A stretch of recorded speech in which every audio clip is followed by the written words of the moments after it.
Hello दोस्तों, good morning, जय सियाराम, जय माताजी, जय દ્વારકાધીશ। તો આજે 15મી ઓગસ્ટનો દિવસ હતો, સ્વતંત્રતા દિવસ। આજના દિવસે આપણને 1947 15મી ઓગસ્ટના આપણે આઝાદી મળી હતી। તો આ શહીદોને યાદ કરવા માટેનો આ એક રાષ્ટ્રીય પર્વ ઉજવાય છે, જેને આપણે સ્વતંત્રતા દિવસ તરીકે ઓળખીએ છીએ। તો આજે આ શહીદોને યાદ કરવાનો દિવસ અને આપણો આઝાદ ભારત કઈ રીતે આગળ વધે, શિક્ષણ ક્ષેત્ર હોય, પછી આર્થિક ક્ષેત્ર હોય, દરેક ક્ષેત્રોમાં દેશ કઈ રીતે આગળ વધે એવા નવા સંકલ્પો આજના દિવસે લઈએ। તો આ 78મો સ્વાતંત્ર્ય દિવસ આજે ઉજવાઈ રહ્યો છે। તો મારા તરફથી આપ સૌને બધાને ખૂબ હાર્દિક શુભેચ્છા હો।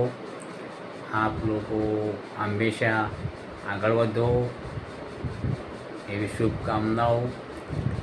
આ સાથે આજે તો મને સમય નથી મળ્યો જવાનું, એટેન્ડ કરવાનું શાળામાં, પરંતુ સમય સંજોગ વરસાદે, પરંતુ ખૂબ ધૂમધામથી ઉજવાયો આજનો આ પર્વ।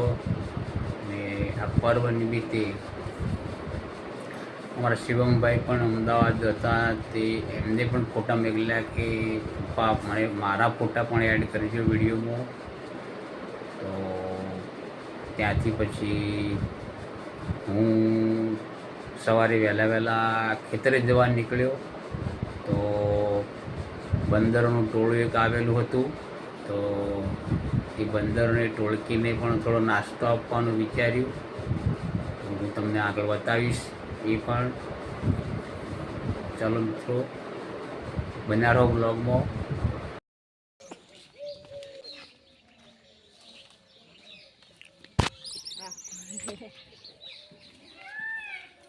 તું પર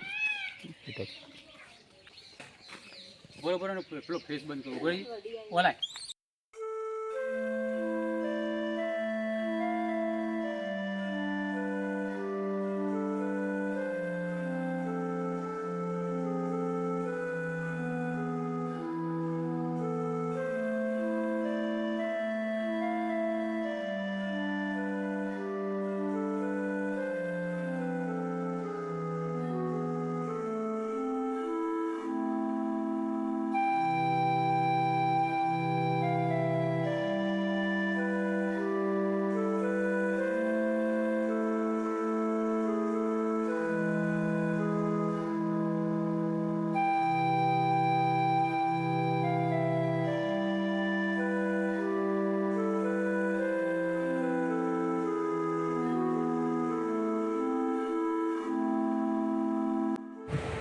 ત્યાર પછી બપોરે હું ઘરે આવી ગયો, જમવાનું જમી લીધું, પછી થોડો આરામ કરવાનું વિચાર્યું।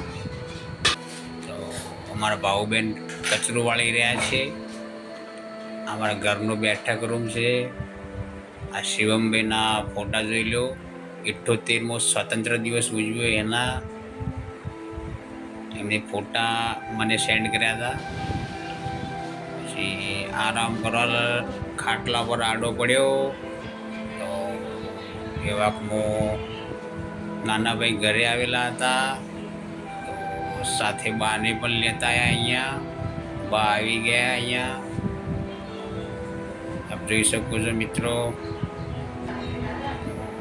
હવે આરામ કરશું। તમને આ વિડીયો સારો લાગે તો શેર, સબસ્ક્રાઈબ જરૂરથી કરજો। મળીએ નવા વિડીયોમાં, ત્યાં સુધી જય માતાજી, જય